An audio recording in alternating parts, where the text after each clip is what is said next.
Welcome to this explainer. Today, we're exploring why assuming your Canadian retirement benefits automatically follow you abroad is a potentially disastrous mistake. You know, so many people dream of spending their golden years in a totally new country. But without truly understanding how your public benefits work once you cross that border, well, that dream can actually turn into a financial nightmare pretty quickly. Okay, let's dive into this. Everyone dreams of the lifestyle upgrade of retiring abroad, right? You picture the much better weather, the lower housing costs, a slower pace of life, and just a more affordable day-to-day existence. But we have to contrast that dream with the harsh cash flow reality. Retirement only works if the income still works. Halted payments, withholding taxes, and seriously complicated residency rules are the realities that dictate whether or not you can actually afford that upgrade. To make sure your budget survives the move, here's our quick roadmap for today. We'll cover the costly mistake, CPP, GIS, OAS, a Portugal scenario, and finally, protecting your budget. Let's get into it. Section 1, the costly retirement mistake. So let's start with the fundamental error many snowbirds and expats make before they even pack their bags. If your budget depends on a mix of CPP, OAS, and GIS, treating them like one big, uniform system is a mistake that can cause immense financial damage. A lot of Canadians focus purely on the travel side of the move. They just assume that because the money comes from the Canadian government, it's going to magically follow them wherever they land. And that assumption, that is exactly where people get caught completely off guard. Moving to our second section, CPP, portable but taxed. The Canada Pension Plan is usually the easiest one to understand. Because you actually paid into the system while you worked, CPP generally continues and follows you outside of Canada, which is exactly what most people expect anyway. It's a benefit based directly on your financial contributions. You put the money in, so the payment can still follow you outside the country. In most cases, it is fully portable. But here is the absolutely crucial catch: withholding tax. Depending on the country you move to, non-resident withholding taxes can drastically reduce the net income you actually keep. Imagine two retirees who leave Canada with the exact same CPP payout. One moves to a country with a really favorable tax treaty, and the other doesn't. One keeps way more of their payment, and the other loses a big chunk to withholding tax. So while the pension itself is portable, the net amount hitting your bank account is not completely automatic. Section 3, GIS, the disappearing benefit. Now we move to the third piece of the puzzle, and this is the one that causes the absolute biggest shock for retirees. Let's look at this definition carefully. The Guaranteed Income Supplement is designed specifically to support low-income seniors living within Canada.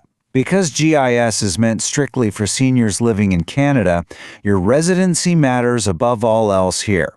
It is fundamentally not designed to travel with you the way CPP is. And this quote brilliantly illustrates the danger. People rely heavily on this money for their monthly budget, and they wrongly assume the word guaranteed means it travels with them permanently. But that guarantee, it's entirely conditional on maintaining your Canadian residency. So here's the harsh reality. If you leave Canada long-term, your Guaranteed Income Supplement generally stops entirely. That turns what you thought was a manageable move into an absolute budget crisis.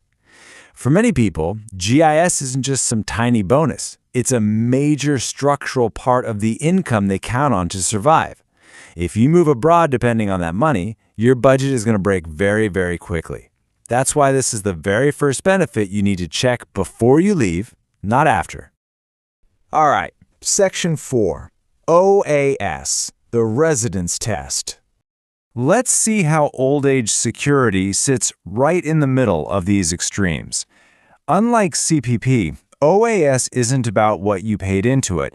It's entirely about the time you spent living in the country. It's based strictly on your history of residence in Canada. And that brings us to the magic number, 20 years. If you've lived in Canada for at least 20 years after the age of 18, you can generally keep receiving OAS while living abroad. But if you fall short of that 20-year mark, the payment may stop entirely unless a specific Social Security agreement steps in to help you out.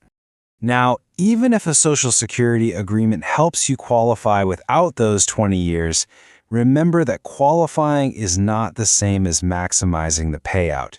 People get really confused here. They think foreign residence years automatically boost their payment amount, but they usually don't. They just help you meet the baseline eligibility to get something rather than nothing. And just like CPP, your OAS is still going to be subject to withholding taxes abroad, depending on those treaty rules we talked about. Section 5. Putting it together. Portugal. To truly grasp this, let's apply these rules to a real-world scenario. Imagine a retiree with a modest income and 20 years of residency moving to Portugal, which is a country with treaty support. What's really interesting here is how clearly this demonstrates that one single move affects each benefit completely differently. Their CPP continues, but it's taxed. Their OAS continues because they hit the 20-year mark, but it's also taxed. And their GIS, it stops completely. This scenario is exactly why you have to separate these benefits in your mind. Moving abroad impacts every single line item differently. Finally, Section 6. Protecting your retirement budget. So how do you navigate this whole administrative web and protect your hard-earned money? Well, the safest way to handle your move is to systematically follow these 3 steps before you ever leave Canada, rather than just hoping for the best. Number 1, check exactly which benefits continue and which depend on your residence history. Number 2, check the tax treatment in your specific destination country. And number 3, build your budget around the income you will actually keep, not the income you just hope stays the same. You know, the biggest retirement mistakes are usually quiet ones, born out of simple assumptions. Moving abroad isn't just about packing boxes. It's a cash flow, tax, and residency decision all rolled into one. By treating CPP, OAS, and GIS as distinct, separate systems, you gain the clarity you need to protect your future before those first few payments arrive and you realize the numbers just don't match your expectations.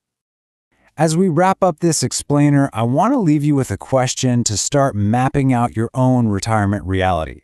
If you were planning to leave Canada, which country would you be considering first? Think about how their tax treaties might affect your CPP and OAS, and remember exactly what happens to your GIS.